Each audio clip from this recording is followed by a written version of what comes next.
Okay, so today's topic is surrender and holy purpose.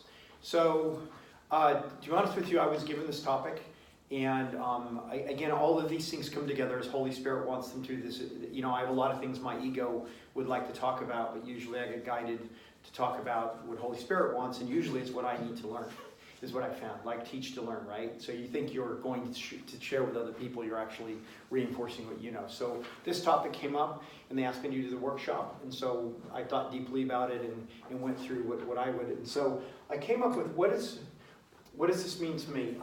And I said, well, what is surrender? And if you think about it, for me to be able to surrender would mean that I have the ability not to surrender, right? Think about that. Interesting. So that must mean I have, at some level, the power of decision. Somehow that's part of my innate being. I can surrender or not surrender. So I at least have two choices there, right? So that seems obvious to me. I also have the ability to intend. It seems to be this power of decision is more than just deciding in a benign way. I have the power to set intentions, to be willing, to set a direction for things. That seems to be an inherent part of our very nature, right? Is that we can decide, and that decision can actually have volition that takes us in a direction. That does seem to be the way things work, to me anyway.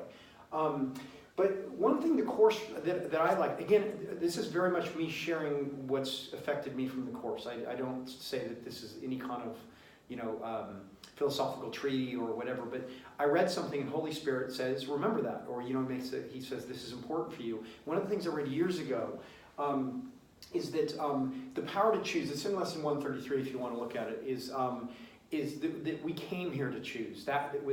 Choosing means there's something to choose between. If they have chicken and fish, you have to have two things to have a choice. If there's just fish, there's no choice, right? So it had to be two things to choose between.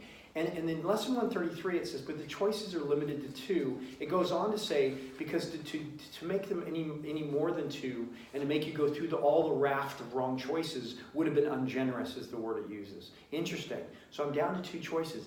And I go, gosh, everywhere that's manifested, it seems like black and white. You even watch Star Wars, if any of you watch that movie. You have the light side and the dark side of the Force. There's not an orange side of the Force and then a green side and a blue side. This whole dichotomy of choosing or not choosing. And so you wonder, maybe it is that simple. Now, ego doesn't like this. Ego wants to make it more complicated. We have this term called spiritual ego. I'll get into in a minute. It's where the regular ego is learning all of our stuff and then has its own take on it. So I call that spiritual ego. Okay, and so spiritual ego wants to have lots of things and lots of complexity.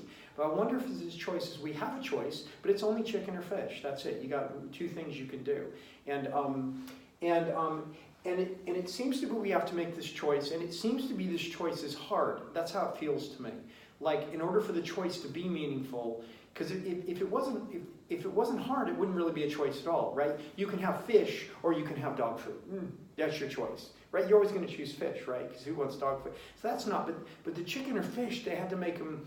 So this is what it seems like to me: is that there is this choice.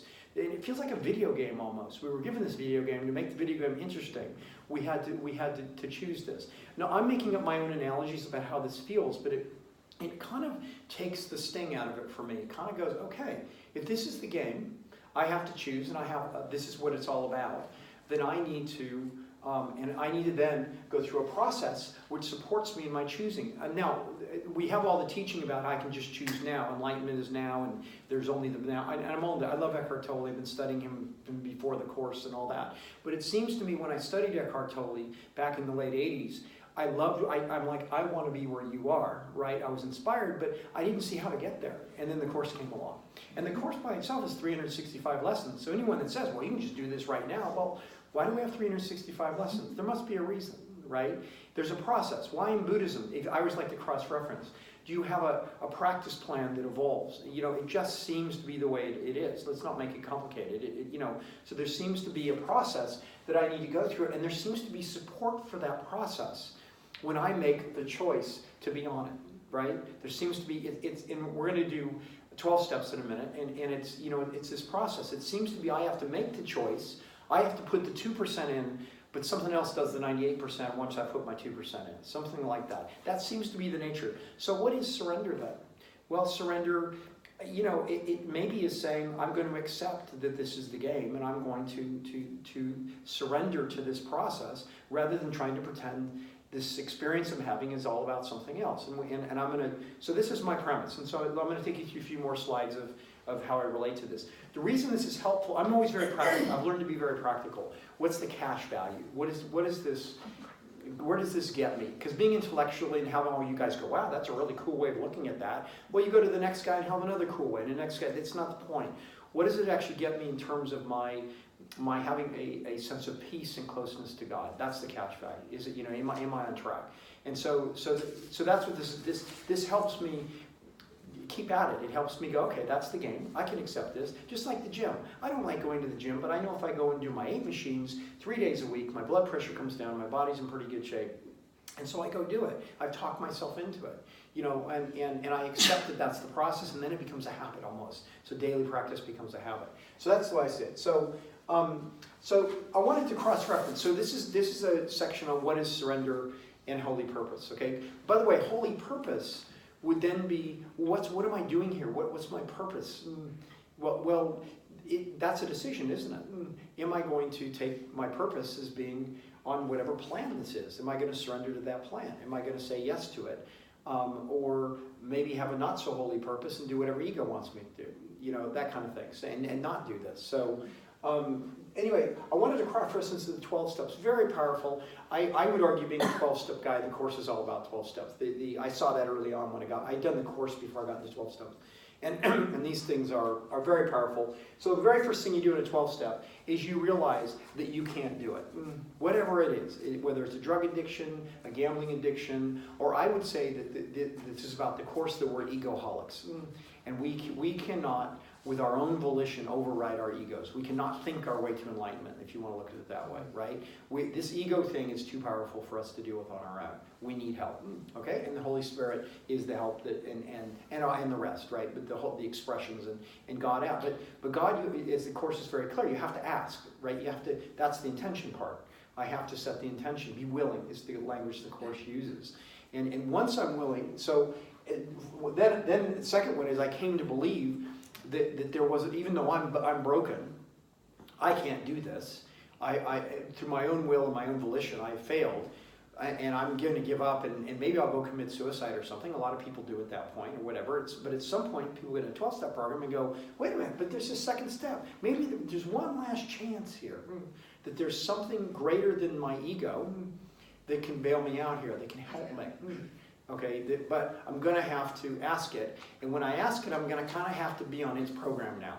Okay, it's like going to the doctor. If you're going to go to you tried all your home remedies, whatever, and you go to the doctor and he says, no, for you to get well, you're going to have to take this medicine and do this and have this operation. There's a surrender in that. You surrender to the dentist, don't you? You've got a tooth that's hurting. You really don't want to go and get that root canal, but when you go in, you sit down in the dentist chair. That's willingness, isn't it?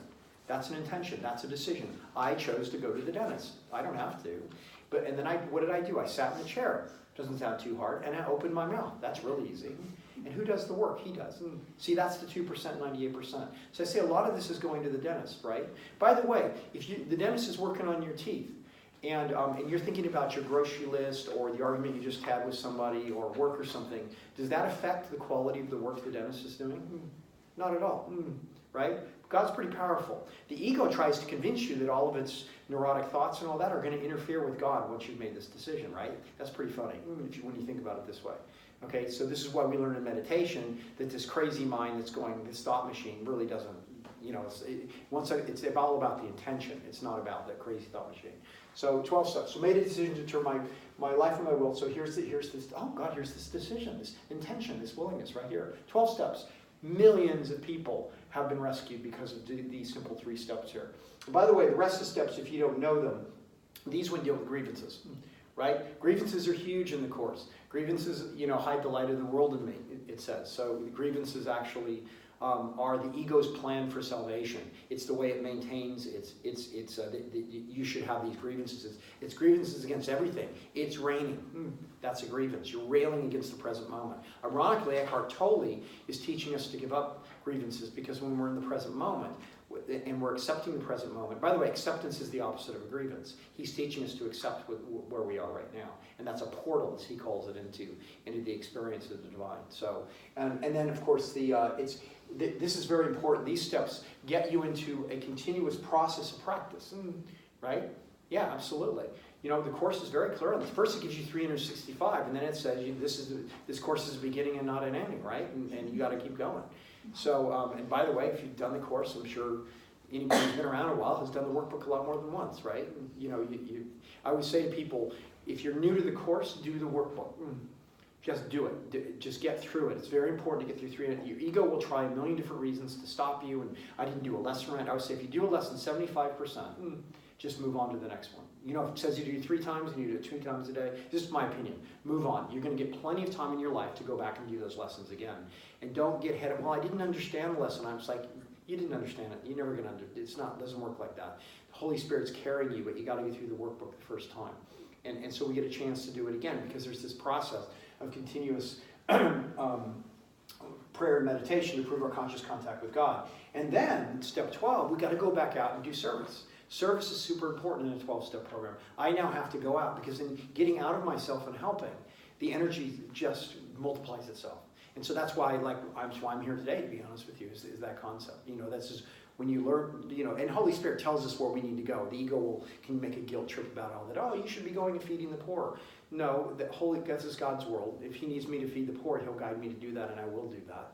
But if he needs me to be with my Course in Miracles friends supporting people or with a friend, I'll be guided to do that. It's really just about saying yes. So in a 12-step program, it's about saying yes, right? They asked me to do the seminar today. I didn't plan the seminar. I'm programmed. I had to say yes. You know, I don't have to, it's not heavy.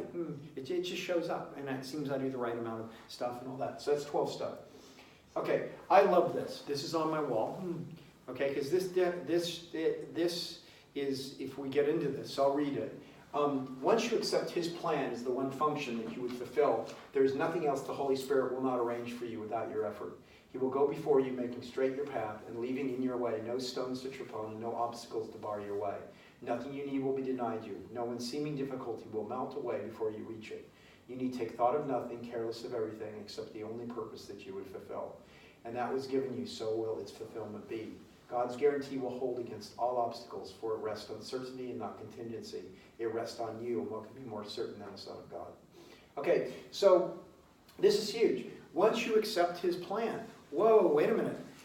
You were telling me about decision a minute ago, and the decisions were only 2. So accepting his plan, that's the fish dish, isn't it? So, and it's easier when we say accepting his plan. Do you notice that? Because now there's a plan at the level of form that's going to take, you know, we all seem to be here. You can do all the metaphysics discussions you want about how this world isn't a reality and all that. I've done all that, you know, whatever. You know what's going to happen? You know, you're going to need to eat lunch today, and you're going to be sitting right here, you know, with this group. So we seem to be here for a while in these bodies. And while we're here, there seems to be a plan. And I believe the atonement that the Course talks about is a fully integrated plan. And the Course is very clear. I will accept my part in the atonement as a lesson, that I have a part to play in the atonement. And I have a part to play. And again, a choice. I can either decide to show up for my part, or I can decide to be a pain and try to do something else, but, you know, follow my ego. See, you see this constant dichotomy. So oh, there's a plan. So who created the plan? Who created the plan? Not me. You know, I'm not even aware of it. So that's pretty cool. So I got this idea that there's something bigger than I can understand. Forget the metaphysics and the philosophy of this. This is how it feels from my point of view, my lens, where I am right now, is that there's this plan. So that's pretty cool. So all I need to do is focus on being on this plan every day. That's pretty simple. I can do that. I can sit on my knees every morning, and I can say, God, I'm not strong enough to do this, step 1, right, from before. I can't stay on your plan. I definitely can't do it. But I know that you can help me if I ask you, and now I'm asking you. I want to be on your plan, because it seems to me if I'm on your plan that everything is kind of taken care of. I kind of like that deal. That for me is the simplicity of this, and the rest is just the filling around it. So, okay? And then you get, about surrender. So, and I find this interesting. We have 365 lessons, a very deliberate program that goes over a whole year. Okay? And where does it leave you at the end? And it's interesting. Our final lessons will be free of words, interesting, as possible. We use them at the beginning of our practice, but only to remind us that we seek to go beyond them. So first of all, there's going to be a few words, and even the ones you have are meant so that you go beyond them. So it's not given a lot of weight here to all of our words. Remember, words mean concepts, right? Because that's how we construct a concept. All of us in this room probably in English. Okay? And let us turn to him who leads the way and make sure our footsteps. Okay, great. If I need a word, he'll help me. He gives it to me. If I need a thought, he will also give that. So there's this whole idea with Holy Spirit that I'm allowing him to come to me. And see, the ego always wants to go to God. That's its idea. I'm going to go, look what I did, whatever. And if you look at Christ's vision in the definition, it's a lot more about him coming to us and me stepping out of the way and allowing that to happen. And I see all of my defenses are about keeping that process from happening. You know what taught me this was my Sufi group. Because when we meditate in the Sufi group, we do 40 minutes of meditation every day. But we don't meditate. I did Buddhist meditation for a long time, like I said, and I love it, by the way, for everybody. But I just needed this. And we don't do, but it's called muraqabah, and it's called waiting on God. And the idea is you sit. You have to be upright, just like the Course, interestingly enough. But God is coming to you, and he's polishing your heart. And I'm like, okay, how do I breathe? Don't worry about it. What about all these thoughts I'm having? Don't worry about it. What about how do I sit, right? If you've done any Buddhist thing, it's very restricted, especially Zen, right? So I used to go to the Zen Center when I lived in San Francisco. Love all of it, and big fan. But for my journey, it was very humbling to have to sit, and the only instruction was turn your attention to your heart, turn your attention to God, and then sit for 40 minutes with nothing else to do. And it's humbling because you think you're doing something when you're meditating. Look at me, I'm breathing right. It's like, but it works because the heart is being. And it gets you to muraqabah, means waiting on God. That God is coming to you. And this idea, the ego does not like this. The ego does not like the idea. The spiritual ego is all about being in control. It's all about creating a world where I'm in control. I'm the center of the universe. I can do what I want. I can judge where I am, and I can judge everybody where they are. But it's all about independence. This path is getting us back to total dependence. We're totally and utterly dependent on God. And you get this here. If I need a thought, who gives it to you? He does, not me. Now, these are all ways of relating to this, right? Does anybody know what frog legs taste like? Yeah. Like chicken, right? So does everybody know what frog legs taste like now? It tastes like chicken, right? You get it? That's an analogy. You kind of get it, don't you? Yeah, I kind of got that. So if I say to you, the weather in New England in the U.S., how many people here have been to New England in the U.S.? Okay, the weather in New England is very similar to the weather in Manchester. Do you know how the weather in New England is now? You could give me, right? Do you see how that is? These are analogies. The ego wants to take analogies and make them absolute truth. To say, well, somehow the weather in New England and the weather in Manchester are cosmically linked, and when one, it's like, no. I was just giving a quick. So a lot of the Course, these things exist as shortcuts for us to relate experientially to something. We need not to treat them so heavily. We need not to grip them so tightly. So you might say, well, who gives me, if you're being metaphysical about it, well, who gives me a word? Who is the who that gives me a word? And, draw it up on the whiteboard, and if I need a thought, that'll also give me, how does he give me a thought? And, we don't know. This is so deep. It's just giving you a sense of it, that we're getting our ego out of the way. And, it's incredible in 12-step. I saw so many people in 12-step come in that don't believe in God, don't like God, whatever. But we'd say, tell them, if you want to get sober, you've got to turn to a power greater than yourself. It's called that, power greater than yourself. And it's incredible how well it worked. I'm like, it really frustrated me. I'm like, years and years and years of studying this. And you come in with no knowledge, no studying, whatever, and all you do is relate to a power greater than yourself, and you already have a relationship as close to God as I have. That pisses me off. That's not fair. Remember Jesus with the workers? Do you guys know that parable? Where some workers come in the morning, some come at noon, and some come at evening, and the master pays them all the same, and the ones in the morning get pissed off because, right? So, it's like that. But the power greater than yourself, that's all it took, because it got us out of ego and acknowledged. See the A and B choice that we always have. You chose for God. That's all he asked. You're done. So all of this is about getting leverage on ourselves, for that. So, okay. So, and then we get into, well, what is the purpose of A Course in Miracles in all of this? And again, I'm only sharing my experience here, so big time. So, but I'll tell you where I got to with this. Let me remember my goal is God. That's the main thing on the slide. Let me remember, and this is a Course lesson, right? My goal is God. How often does the ego want us to have any goal but that? you know? And by the way, it doesn't say enlightenment here, because enlightenment is an ego-based concept. It would only be the ego that got enlightened. The Course would say you're already enlightened if there was such a thing. And Buddhism would say that, by the way, as well. Is what we're doing is realizing what we are. We're having the mud wiped off the windshield so we can remember what we are. Okay, there is no process. The ego wants a process. Remember, its motto is seek and do not find, right? And so it wants a process you're going to get to in the future.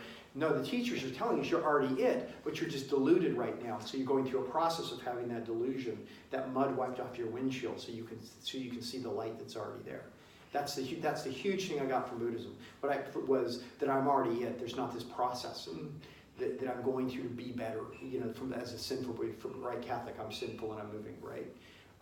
What I got from when I studied Islam was a total focus on God and realizing, as we were saying, how I had made so many gods in my own image, or I bought into other people's versions of it.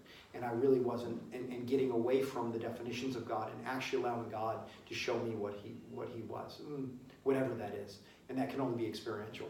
Instead of the God is fill, I won't do God fill in the blank anymore, because that's silly. It's everything. I'll do, you know, God show.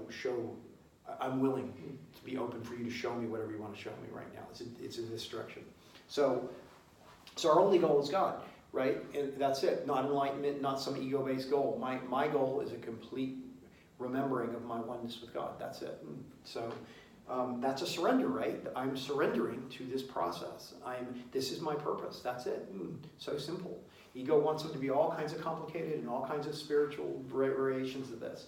But if I can stay focused on that, and focused I must. We came here to choose. Choose we must, the Course says. But the choices are always limited to two. And even those choices we can't make on our own. That's why I brought up this 12. I have to ask for strength to make the right choice. You know, the Holy Spirit will choose for God for me. It says in the Course. Okay, please, Holy Spirit. The Holy Spirit will undo the consequences of all my wrong choosing if I ask Him and ask Him to choose for God for me.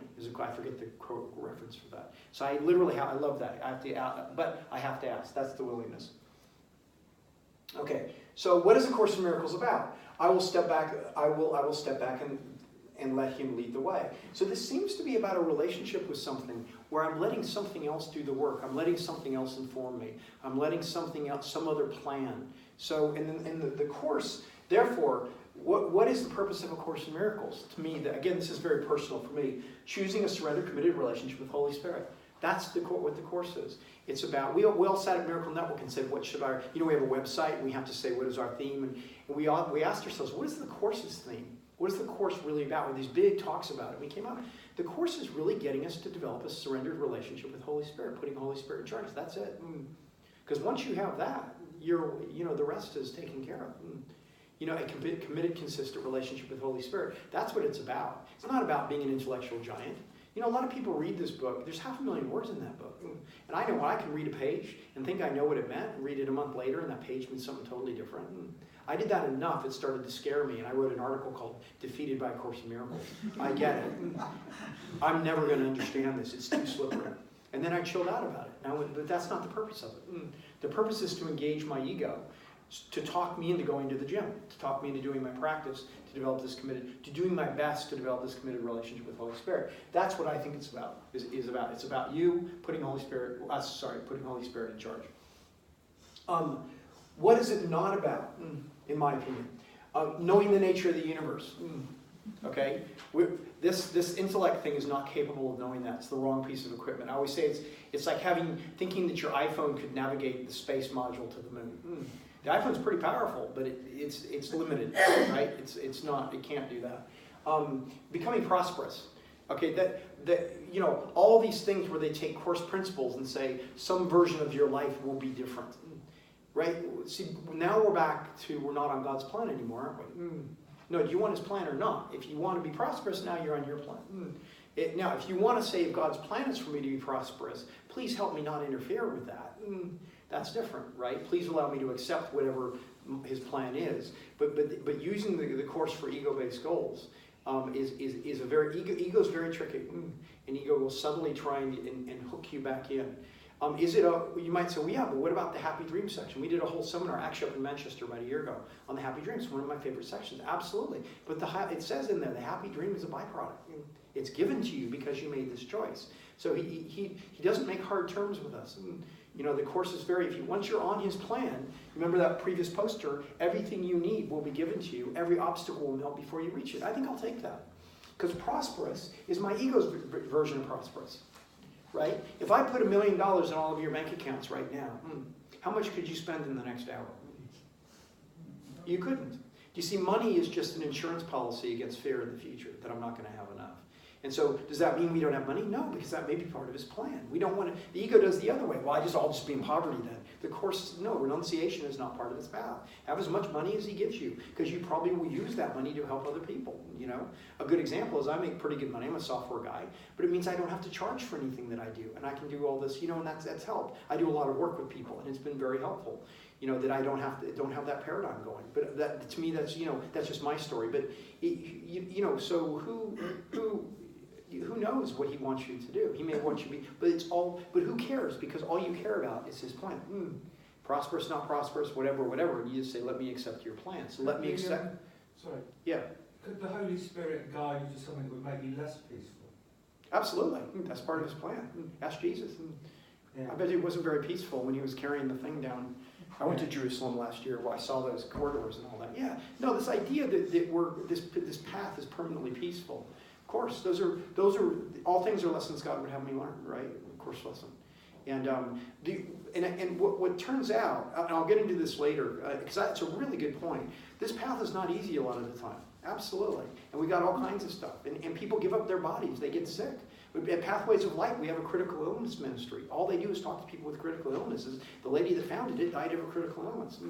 But that was not that peaceful some of the time. And so, but that was part of the process. And that's okay. Jesus had, because he's our example of this. But you look at all the spiritual teachers, Jesus, Buddha, Muhammad, peace be upon him, and all this. They didn't have an easy time of it a lot of the time, even in their own selves. What about Jesus in the desert and the, all, you know what I mean? Example after example. But those are ego-based lack of peace. The peace that we're going to is the peace that surpasses all understanding is permanent. Do you know that the peace we're really looking for is not something that comes and goes? Do you know when it's really stormy, when you're in a plane, on the runway, and you shoot up and you get above the clouds and it's just all sunny? It's like been really stormy for 3 days, just rain, and you get up and it's like, oh my God, it's actually sunny above my hometown. That sunny was always there. So the peace when we talk about peace, it's not a condition. The conditional peace is in the ego. The ego can be peaceful. By the way, if anybody wants conditional peace from the ego, this is way, way too hard. Just go around to the pub, 3 shots of vodka, you'll be fine. No, we medicate ourselves and you'll have peace. But you won't have the peace of the heart, because the peace of the heart isn't something you achieve. It's something we're turning our attention back to. And then when all that stuff is going on, it doesn't matter. So what we learn is this is not an ego fixing program. This is a returning our sense of identity to our heart. I'll get into this in a minute. So we have head and heart. And once I have that sense of identity, whatever's going on here doesn't matter so much anymore. So I can bear the lack of peace of it, if that makes sense. This is not an ego fixing program. So all of the ego's things that are going on, including our bodies getting sick and all that, and I know all about the Course saying, right?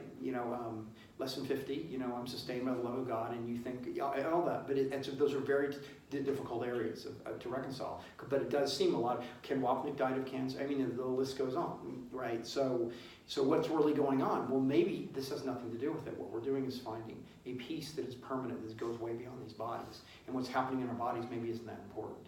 But the ego would love for you to make peace for it, the goal, because it just wants it wants to make the Course about fixing it, fixing the problems with your mother, fixing the problems with finances, fixing the problem, whatever. And the Course, if it just does that, that's not what this is about. The Course says those will all be sorted out and used, because that's what it's saying. But by God in His way. But it's not the goal. The goal is your relationship. Peace is in the purpose, in a sense. For me, again, that works for. I can only answer for myself. Yeah. So, words are limited, right? It's like we need to be careful because, I will not stand up here and say no. No. I can say the way I relate to it is the best I can do. Is that the peace we're looking for is always there, like the sun when you go up above the clouds. And I'm learning to connect and rest in that. And then what this ego thing is doing is becomes less and less relevant. And you know, and at some point, if I have to give up my body, it's like, who cares? Because you've connected with something bigger. And so all of its little dramas that it's created, or like whatever, I have to live through them because that's part of the process. It's fully integrated. And so when I have that lack of, like I'm in my ego, those things are helpful because they're showing me where I'm still letting my ego run the show and tell me what's what, aren't they? You know, if I'm really pissed at my mom and I'm letting that get to me, I can go, you know, have I prayed? Have I turned this over to the Holy Spirit? Have I said, you know what? I'm thinking this about my mom because she did something really wrong. Maybe she did. But I'm on my own plan now, aren't I? And I've got my own paradigm, and damn it, I'm right, all that. So, whoa. I'm not experiencing peace here. I'm going to get on my knees and give this to Holy Spirit. Say, I give this to you on the altar. I don't know what's going on here. You know, I give them every way of, you know, that I think, and then in that you'll find a lot of times, you find the peace again because the peace was always there, and a lot of times the situation resolves itself because now Holy Spirit steps in, and you know, and if nothing else, you're calmer and can deal with it more constructively. That to me is what we're doing. So can I just give you an example? Sure. I hate flying. So Yeah, I was on a I plane. relate. I was on a plane a few days ago, and there was turbulence, and I was thinking, right, how am I going to approach this? So I'm looking at this hostesses. Yeah. I'm telling my friend is trying to talk to me, and I'm like saying, do not talk to me at this point. And I thought, do I go into acceptance, or do I go into praying for the turbulence to go? You should have seen my head going into all 5 different options. And I'm looking, what's everyone else doing? And I decided that the only way to do it was to just accept. Acceptance. Because the girls were, I was getting so annoyed with them. How can you be, you know, serving tea at a time like this? We're about to die, you know. Yeah. So I'm cursing Totally relate. I'm looking at everybody, what's everybody, and I'm thinking, am I jumping out the plane? I react instantly to, and I thought, I'm going to say, what is everyone else doing? Some people were just sleeping. I'm thinking, that's so annoying. What's wrong with you? Yeah. What's wrong with you? You idiot. Yeah. We're about to die and you're sleeping. And so I ended up with thinking, hang on, so which way am I choosing? And I decided, I think everyone's just accepting this. So I went into that, and that's what stopped. Yeah. Acceptance. The fight, the present acceptance moment. Yeah. was the one that actually made me feel connected again. Well, even if you didn't, you at least calm down enough to endure. And I had a Buddhist teacher that said that the Buddhism said there's fear that's painful. Yeah. And said, but there's something worse than fear that's painful. It's the fear of fear. Yeah. And she said, it's amazing how much you can bear in the present moment. Your tooth hurts. It's amazing how much you can bear that. The worst pain is you thinking about how much it's going to hurt in half an hour. That's the way the ego gets you. So it's amazing how much we have the capacity to accept the present moment and endure it. And I would even go as far as to say, God will never give us anything in our plan, our personal individual plan, that we can't handle. And it's only the fear of the future that the ego hooks us into, where the real suffering is. So it's the fear of fear, or the fear of suffering in the future that really, really grinds us. You weren't afraid in the present moment. The plane hadn't crashed, and you were afraid what was going to happen. And more importantly, you were afraid of how you were going to feel. It's going to be, that pain is going to be even worse, and it's that. But again, we have to ask for help, you know. So. Can I just share with the group? I had an experience several years ago. I was starring in a disaster movie, lived in France, you know, it's all going to be lovely. Within a year, it's all fell apart. Me and my partner split up, no money. My son went to a boarding school, and it was just horrendous. It was the most horrendous time of my life. And some days I could get up and comb my hair, and other days I didn't have the energy for that. And it was just a nightmare. No friends, no family, no money. All my roles had gone. I wasn't a mum, I wasn't a partner, blah, blah. And what was so bizarre is every day this disaster movie was taking place, and I could actually hear a sensation of a violin playing in my chest. And it was so bizarre because I kept getting connected to, this is a disaster movie that you're starring in right now. But listen, can you hear that violin? In your chest, I like that, in the heart. Yeah. And it was just the most bizarre experience, because within here, was a sensation that was as beautiful as a violin player. Yeah, Even that's the though piece that surpasses all. It doesn't matter what's going I was on. going to the Yeah. tip to cut up pallets to try and keep the dogs warm. I had no money for food, nothing. But it was like, oh, what's this then? What's this still going on in here? So I don't know if that relates to you saying about That's peace no matter precisely what's it. going on. Yeah, that's precisely it. And those times, and I could share several times in my life it's a similar theme.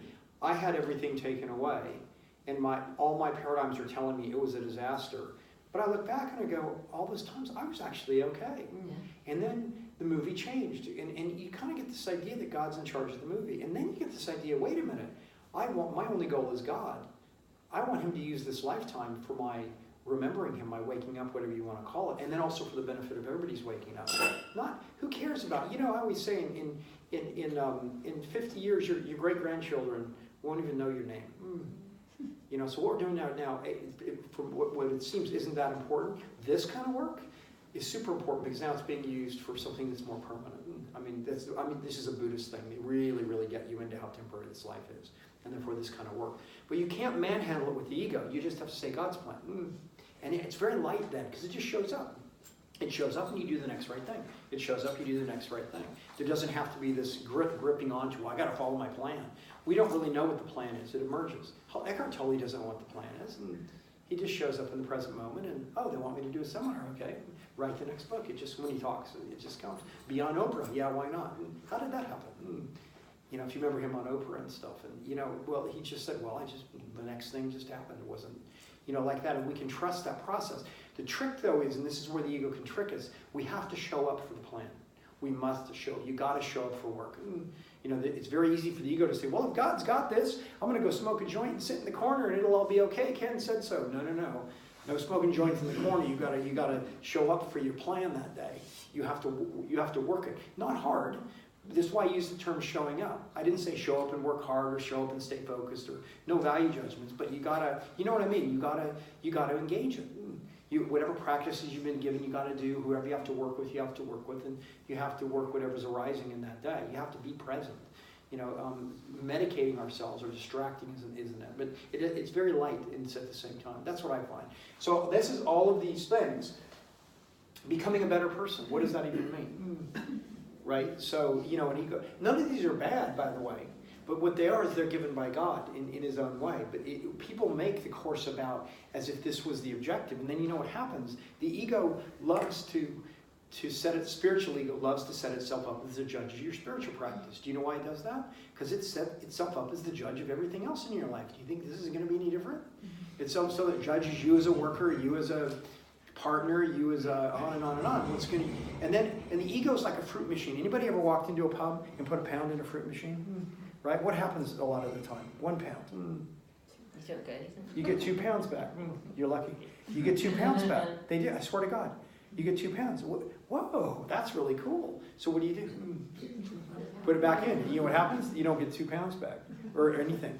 So you know what? I was going to put a pound in anyway. So you put a pound in. Oh, damn. I wonder if I just put 1 more in. And before you know it, they've got £3 off you when it only would have been £3. That's the game in play. Sorry. That's an amazing cue for something that I've been thinking of saying for a few minutes. My experience of surrender Yeah. and the power of the will over the ego is different to the 12-step paradigm. When I was a teenager, I had a pretty profound gambling addiction. Right. And then when I hit my early 20s, I just woke up one day and thought, gambling is stupid. It's like for sissies, And I just stepped into another version of myself and stopped. Now, what I find is that this is my life pattern. If I have an issue inside of me, I can step into another version of me and solve that issue. But where I do surrender to Holy Spirit is when it involves a third party. Right. But if it just involves me, I don't need to call upon anything. I just step into another version of me and off I go. But if it involves other people, then that's where that's nothing to do with my will, so I just surrender, to a higher authority. So I would not accept wholeheartedly that 12-step. Right. Where we say, we have, that's absolute. Well, you don't have step 1. because step one is I am powerless. I can't do this, and the reason is because you're not powerless. So that's cool, absolutely. Right, yeah. You weren't. If you were able to stop gambling, that good on you. And you were one of the lucky ones. Gambling is the worst of all the addictions, by the way. If you said I feel powerless, then I can. Oh no, it means I am. I am broken, busted. I have no way out of this without divine intervention. Well, that's not my experience. That's 12 steps. Yeah, and I've been there. I'm sure that's it is in every way broken, busted. It's a very much an I am, not I feel. It is just an absolute wipeout. And like a lot of times people either get the 12 steps if they're in chemical addictions, or they kill themselves. Two paths. I mean, it's not that extreme. So you're lucky that very few people can do. My dad had a drinking issue, and he was able to do exactly what you said. He was able to stop drinking but 3% are able to do that with alcoholics. You're in the 3%. Good on you. And I always said good on him. I'm not in the 3%. I'm very right smack in the middle of, I need this paradigm for absolutely everything, internal, external, whatever. I don't trust this at all in any way, shape, or form. So this is simply in service to this. That's how I look at it, because this ego thing has got all kinds of issues in it. And in Sufism, they call this the nafs, and it's the part of the mind that's trying to create the independence from God. And we need it, right, to walk around on the planet. And it's got sexual thoughts, and it's got identity thoughts, and it's got whatever. And they don't talk about ever fixing it, they talk about taming it. And that's why you have all the rules, right? You can't steal, you can't, the 10 Commandments type stuff. So to keep this in check, because if you do major things like steal things or, I won't go into it, it's not because I don't want to make this a moral thing, but it messes with your spiritual program. That was I'm a Californian. Oh, as long as we're spiritual, you can do whatever you want. You can drink whatever you want. You can, no. When you have a moral, and I learned this in Buddhism as well, when you have a moral platform that you stand on, where it's decent levels of behavior, where not stealing, the 10 Commandments, I won't go through it, but they're there for a reason. They're not there as a moral, they're there to keep this in check. But that's all it is, it's kept in check. And then when you go deeper, subtly, now you have a platform, so you're not doing negative things to humanity. And Buddhism has the same thing, by the way. First, you go into a Shambhala thing, you go to whatever, first thing they're going to tell you is stop making a nuisance of yourself. Now, not for us in this room, but because if you don't do that, you can't do the more subtle forms of meditation and stuff. You got to start leading a halfway decent life that's not hurting your brothers, that causes enormously bad energy. So now you got that, but then there's subtle versions in my mind of mentally hating somebody or going off on head trips about, Donald Trump and stuff is my big problem at the moment. And I have to go back. I had Holy Spirit said to me, when are you going to forgive the world? Because every day I'm reading about Donald Trump. So, but you see, that's a more subtle version, but this thing just gets tamed. And that's okay. The beauty, learning this was just a revelation for me that I don't have to fix this. I don't have to fix the ego. It's not what the Course is about.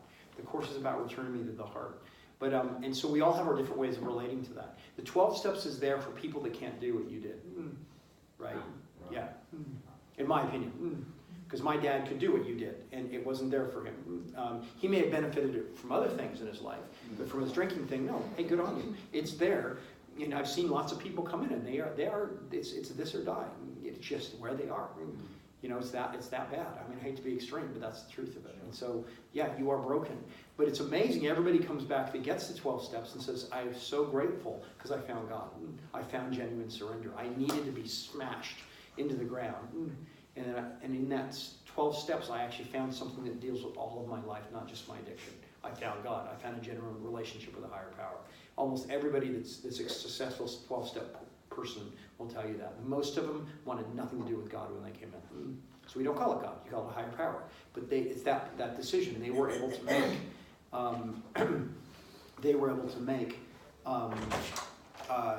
That decision, the two decisions. They were able to say, I'm going to choose a different path. I love the line in the Course where it says, when you're down, stay down. Oh, don't know that one. It says, when you're down, you're broken, Yeah. it's all smashed, it's all gone, Yeah. just stay down. Yeah, and accept. Yeah. Accept, allow, embrace, embrace. That's from Way of Mastery, by the way, but yeah. Exactly. Good. And for me, with regards to the Course, and you were saying about the willingness to turn up, my the phrase I use is be in the conversation. Yeah. If you're in the conversation. Same energy, yeah. Show up, be in the conversation. Do whatever you need to do. It's not heavy. Being in the conversation doesn't mean be in it and tell them on the way what's what. It's just like show up, converse. Yeah, absolutely. It's kind of light in a way. But if the ego wants to get us to not even do that, well, God's got this. I can smoke pot and get in the corner. I don't have to show up today. I can stay in bed. It's like, no, you got to get up and walk this and do your practices. Good, okay. The lottery slogan uses that principle. You've got to be in it to win it. Yeah, that's right. All that energy, yeah, you got to show up. Yeah, it's not hard. It's not hard to buy a lottery ticket, but you got to, yeah, exactly. It's great the way you can get to a place where everything you see is a cause and effect. Every movie you watch is